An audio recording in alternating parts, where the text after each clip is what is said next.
हाँ दोस्तों, अभी गार्डन में बहुत सुंदर सुंदर से फूल खिल रहे हैं क्योंकि अक्टूबर का महीना आ गया है। और अक्टूबर के महीने में खास कर ये गुड़हल के फूल तो बहुत ही अच्छे खिलते हैं। और उससे भी ज़्यादा गुड़हल के फूल की डिमांड इसमें बहुत ज़्यादा होती है क्योंकि नवरात्रा का समय है। और नवरात्रा में दुर्गा जी को ये फूल सब लोग अर्पित करना चाहते हैं क्योंकि दुर्गा जी को ये फूल बहुत ही ज़्यादा पसंद है। इससे दुर्गा जी की पूजा करने पर लोगों को ये विश्वास है कि उन्हें वो अवश्य प्रसन्न होंगी और आशीर्वाद देंगी। तो हम सभी चाहते हैं कि इसी तरह से लाल लाल फूल या कोई भी कलर का फूल हो, गुड़हल का येलो हो या फिर पिंक हो, वाइट हो, तो कोई भी गुड़हल का फूल हो वो हम दुर्गा जी पर अर्पित कर सकें। तो इसलिए भी गुड़हल के फूल की जो मान्यता है वो बहुत ज़्यादा बढ़ जाती है। और वैसे भी गुड़हल का जो प्लांट होता है वो घर के लिए बहुत ही शुभ होता है। एक तो ये सकारात्मक ऊर्जा लाता है, दूसरा ये बहुत ही ज़्यादा लकी प्लांट होता है, और तीसरी इसकी खासियत ये है कि सालों भर इसमें फूल होता है और इसके फूल आप सारे देवी देवताओं को चढ़ा सकते हैं। देखने में भी बहुत सुंदर होता है, चाहे वो इसकी हाइब्रिड हो या फिर इसकी देसी वाली हो, कोई भी इसकी किस्म की हो, लेकिन ये बहुत ही सुंदर लगता है और बहुत ज़्यादा भर भर करके खिलता है।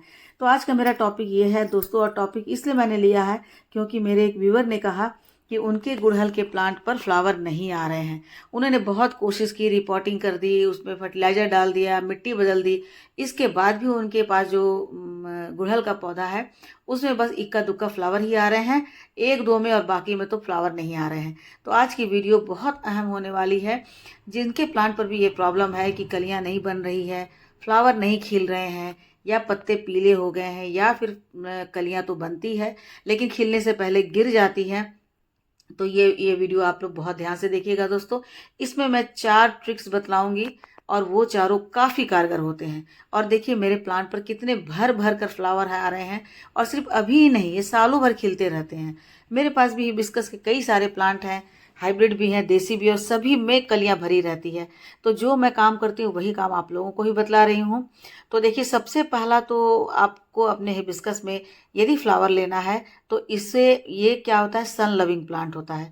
तो इस प्लांट को आपको रखना है ऐसी जगह जहाँ पर उन्हें 7 से 8 घंटे की धूप मिले। 7 से 8 घंटे की डायरेक्ट सनलाइट मिलेगी तो बहुत अच्छे से ग्रोथ करेंगे और उनमें कलियां भर भर करके आएंगी। बहुत सारे लोग अच्छे से खाद भी वगैरह भी दे देते हैं लेकिन उन्हें धूप नहीं देते हैं, इसके कारण उनमें कलियां फूल नहीं आते हैं।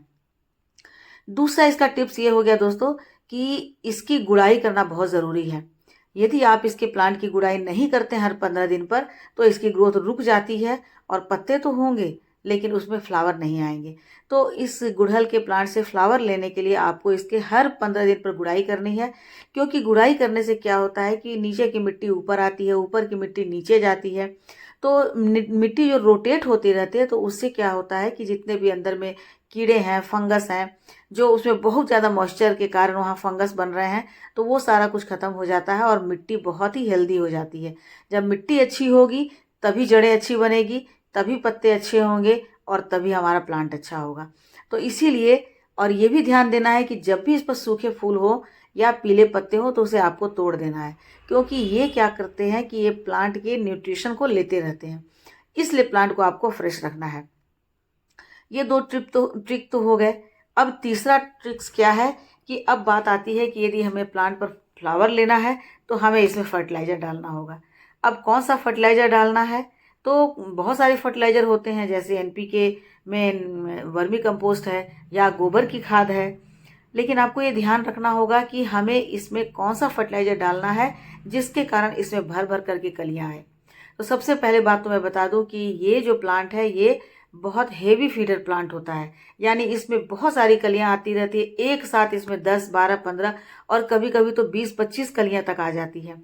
तो इतने ही हेवी फ्लावरिंग होने के कारण इसे बहुत अच्छा न्यूट्रिशन चाहिए। तो सबसे ज़्यादा इसे पोटेशियम चाहिए, क्योंकि जो भी फूल वाले प्लांट होते हैं, फल वाले प्लांट होते हैं, उनमें फूल लाने के लिए और फल लाने के लिए उन्हें पोटेशियम रिच फर्टिलाइज़र चाहिए। तो हमें ये देखना है कि हमें कौन सी वस्तु से पोटेशियम बहुत ज़्यादा इन्हें मिलती है। तो हमें क्या करना है, इसमें फर्टिलाइज़र डालना है तो पोटेशियम रिच। अब ये इसके लिए हमें कहाँ, कोई मार्केट नहीं जाना है। आप अपने किचन में जाइए, अपने फलों की टोकरी में देखिए तो आपको बनाना मिल जाएगा। केला केला खाते हैं हम लोग और जो उसके छिलके हैं उसे फेंक देते हैं, तो बिल्कुल बेकार समझकर फेंक देते हैं, लेकिन आप उन्हें फेंकिए मत। उस केले के छिलके को लेकर आप या तो उसे सुखा लीजिए धूप में, और सुखाने के बाद पाउडर मिला करके एक प्लांटर में 1 चम्मच आप उसे स्प्रिंकल कर दीजिए। ये हर 15 दिन पर करना है। तो इससे बहुत पोटेशियम की जो कमी है वो पूरी होगी और फ्लावरिंग होगी। दूसरा तरीका है कि इस केले के छिलके के छोटे छोटे टुकड़े कर दें और टुकड़े करके पानी में सोख करके, मतलब भिगो करके 12 घंटे रख दें। 12 घंटे के बाद आप इसका इस्तेमाल कर सकते हैं, क्योंकि तब बनाना के छिलके में जो पोटेशियम था वो कहाँ चला आया, पानी में आ गया। और उस पानी को और उसके बनाना के जो छिलके हैं उसके साथ आप उसमें मिट्टी में डाल दीजिए। छिलके जो हैं थोड़े दिनों में डिज़ोल्व हो जाएंगे और मतलब डिकम्पोज हो जाएंगे और वो फर्टिलाइज़र बन जाएंगे। और जो पानी आपने डाला है उसमें तो ऑलरेडी पोटेशियम था। देखिए इस बॉटल में मैंने छोटे छोटे से टुकड़े करके रखे हुए हैं। तो इस तरह से आप कर सकते हैं कि जब भी आपको मौका मिले, जब भी आपके पास बनाना के छिलके हों, तो छोटे छोटे टुकड़े करके बॉटल में पानी डाल करके आप रख दें, और आप हर 15 दिन पर इसका इस्तेमाल कर सकते हैं। और इससे क्या होगा कि आपके प्लांट पर बहुत अच्छे पत्ते, इसके बहुत ही हरे हरे हो जाएंगे, चिकने हो जाएंगे और इसमें बहुत सारी ग्रोथ हो जाएगी। यदि आप इसका एंजाइम बनाना चाहते हैं तो इसी तरह से 1 लीटर या 1.5 लीटर वाले बॉटल में आप बनाना के छोटे छोटे टुकड़े करके डाल दें और साथ में उसमें करीब 50 ग्राम गुड़ डाल दें, मतलब 30 से 50 ग्राम गुड़ उसमें डाल दें और उसे रख दें। देखिए 20 से 25 दिन में वो एंजाइम बन जाएगा, बनाना एंजाइम। और उसके बाद आप हर 15 दिन पर 1 लीटर पानी में 1 चम्मच, यानी कि इसका 1 ढक्कन डाल करके, और आप स्प्रे भी कर सकते हैं और इसके मिट्टी में भी डाल सकते हैं। तो आप देखिएगा निश्चित रूप से आपके प्लांट पर फ्लावरिंग होगी, बहुत सारी कलियां आएगी। अब दूसरा क्या है? दूसरा है प्याज। प्याज के छिलके भी हमें अपने किचन से मिल जाते हैं, बिल्कुल फ्री मिल जाते हैं, जिसे हम फेंक दिया जाता है कूड़े कचरे में। उस प्याज के छिलके को लेकर आप पानी में डालकर रख दीजिए 12 घंटे, 24 घंटे। उसके बाद देखिए कितना अच्छा फर्टिलाइजर बनता है। कलर भी इसका रेड होता है, इसमें बहुत सारा आयरन होता है, पोटेशियम होता है, मैग्नीशियम होता है, उसके अलावा विटामिन होते हैं, प्रोटीन होते हैं, विटामिन में बहुत सारे विटामिन होते हैं, और साथ ही साथ ये फंगिसाइड भी होता है। तो ये जो है फ्री की चीज़ें जो बेकार समझकर हम फेंक देते हैं, इसे यदि हम अपने प्लांट पर डालेंगे तो जब भी आप इसे डालें तो आप आधा ग्लास ले लें और 1 लीटर पानी में डिज़ोल्व करके उसको मिला करके डाइल्यूट करके उसके बाद आप अपने प्लांट पर डालें। ये कब डालना है आपको? या तो सुबह डालना है या शाम में धूप खत्म होने के बाद डालना है। सुबह डालेंगे तो क्या होगा कि उस पर कोई तितली वगैरह नहीं बैठी होगी, तो उस समय वो प्लांट उसको एब्जॉर्ब करेगा। धूप में आप डालेंगे तो तुरंत वो उड़ जाएगा। शाम में आप डालें उस समय भी काफ़ी अच्छा है, रात भर उसमें भीगा रहेगा तो उसकी जड़ें जो है प्लांट की वो बहुत अच्छे से इसे एब्जॉर्ब कर पाएंगी। तो ये दोनों फ्री की चीज़ें हमें अपने किचन से मिल जाती है। अब तीसरी बात आती है कि यदि ये सारा फर्टिलाइजर डालने के बाद भी हमारे प्लांट पर कलियां नहीं आ रही हैं, फ्लावर नहीं आ रहे हैं, तो इसका क्या रीज़न है? इसका एक रीज़न होता है कि मिट्टी जो है वो एसिडिक नहीं होकर के अल्कलाइन हो गई है। अब जो ये जो गुड़हल का प्लांट होता है इसके लिए मिट्टी एसिडिक होनी चाहिए। ज़्यादातर जो फ्लावरिंग प्लांट होते हैं उसके लिए मिट्टी एसिडिक होनी चाहिए, यानी मिट्टी का जो पीएच लेवल होता है वो 7 से नीचे होना चाहिए। यदि उसके ऊपर हो जाता है तो मिट्टी अल्कलाइन हो जाती है, तब आप उसमें कितना भी फर्टिलाइजर डाल देंगे वो कोई काम नहीं करेगा। तो आपको ये चेक करना है कि मिट्टी आपकी अल्कलाइन तो नहीं हो गई है। चलिए चेक नहीं कर पाएंगे तो कोई बात नहीं, आपके घर में किचन में चाय पत्ती होता है, तो आप 1 चम्मच चाय पत्ती 1 गिलास पानी में घोल दीजिए, 2 से 3 घंटे रख दीजिए, और वो पूरा का पूरा 1 गिलास पानी आप अपने प्लांट की मिट्टी में डाल दीजिए। इससे मिट्टी एसिडिक हो जाएगी। चाय पत्ती की जगह में आप कॉफ़ी का भी यूज़ कर सकते हैं। 1 चम्मच कॉफ़ी 1 कप या 1 गिलास पानी में घोल करके आप डाल देंगे तो मिट्टी आपकी एसिडिक होगी। तीसरी चीज़ क्या है? यदि ये दोनों आपको ध्यान नहीं रहा या ये नहीं डालें, आपके पास यदि ऑरेंज है तो ऑरेंज के जो छिलके होते हैं उसके छोटे छोटे टुकड़े करके आप पानी में डाल दें। उससे क्या होगा कि पानी एसिडिक हो जाएगी, है ना। या फिर आपके घर में सिरका है तो आप सिरका भी डाल सकते हैं। तो सिरका हो या ऑरेंज पील हो, देखिए मैंने इसे भी बना कर रखा हुआ है। इसे आप अपने घर में बॉटल में बनाकर रख लीजिए ताकि हर समय आप दे सकें, क्योंकि कई बार होता है घर में ऑरेंज नहीं है, बनाना नहीं है, तो नहीं मिल पाता है। तो जब भी आपको लाते हैं तो इनके छिलके पानी में डालकर सोख करके रख दें, और इसका इस्तेमाल आप हमेशा कर सकते हैं, क्योंकि हमेशा आपको ज़रूरत पड़ेगी।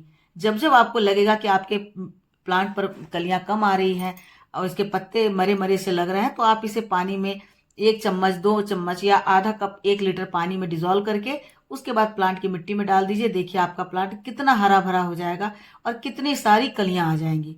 तो ये चारों टिप्स जो है दोस्तों आप अपनाएं और देखिएगा निश्चित रूप से 110% आपके प्लांट पर फूल आएंगे, कलियां आएंगी। पहला है क्या, धूप में रखना है, सन लविंग है तो धूप में रखना है, मिट्टी की गुड़ाई करनी है, पोटेशियम रिच फर्टिलाइजर देना है और मिट्टी को अल्कलाइन नहीं बना करके उसे एसिडिक बनाना है, तभी आपके प्लांट पर इतने सारे फ्लावर आएंगे। तो ये आपको ये कंटिन्यूस चलने वाली प्रक्रिया है, ऐसा नहीं है कि आप एक बार दे दिए उसके बाद बंद कर दिए, क्योंकि गुड़हल का जो फ्लावर होता है वो हमेशा काम आता है। सालों भर हम इससे फूल लेते हैं, चढ़ाते हैं और ये बहुत फ्लावरिंग करता है। तो हर 15 दिन पर आपको ये घरेलू काम करना होगा। अभी देखिए, अभी जो समय हो रहा है, मौसम चेंज हो रहा है तो मिलीबग का अटैक हो रहा है। तो मिलीबग के अटैक के लिए भी मैं जो घर में होममेड रेमेडी बनाती हूँ वो भी आपके साथ मैं शेयर करूंगी। तो मेरी अगली वीडियो में आप इंतजार करिएगा, मैं इसी टॉपिक पर वीडियो बनाऊंगी, क्योंकि बहुत ज़्यादा मिलीबग का अटैक हो रहा है, चींटियों का अटैक हो रहा है, जिससे हमारे प्लांट खराब हो रहे हैं। तो दोस्तों, इस तरह से आप यदि अपने गुड़हल के प्लांट की केयर करेंगे तो निश्चित रूप से जिस तरह से मेरे प्लांट पर ढेर सारी कलियां हैं, फूल हैं, उसी तरह से आपके प्लांट पर भी ऐसी ही फ्लावरिंग होगी, तब आपकी ये शिकायत दूर हो जाएगी। तो आई होप दोस्तों आप लोगों को वीडियो अच्छी लगी होगी। अच्छी लगी हो तो लाइक शेयर कमेंट कीजिए। मेरे चैनल पे नए हैं तो मुझे सब्सक्राइब भी कर लीजिए और बेल आइकन को ज़रूर प्रेस कीजिएगा, ताकि मेरी वीडियो जो आने वाली है उसकी नोटिफिकेशन आप तक पहुंचती रहे। तो मिलती हूँ अगले वीडियो में एक नई जानकारी के साथ, तब तक मेरे साथ बने रहें और अपना ढेर सारा ख्याल रखें। Thank you.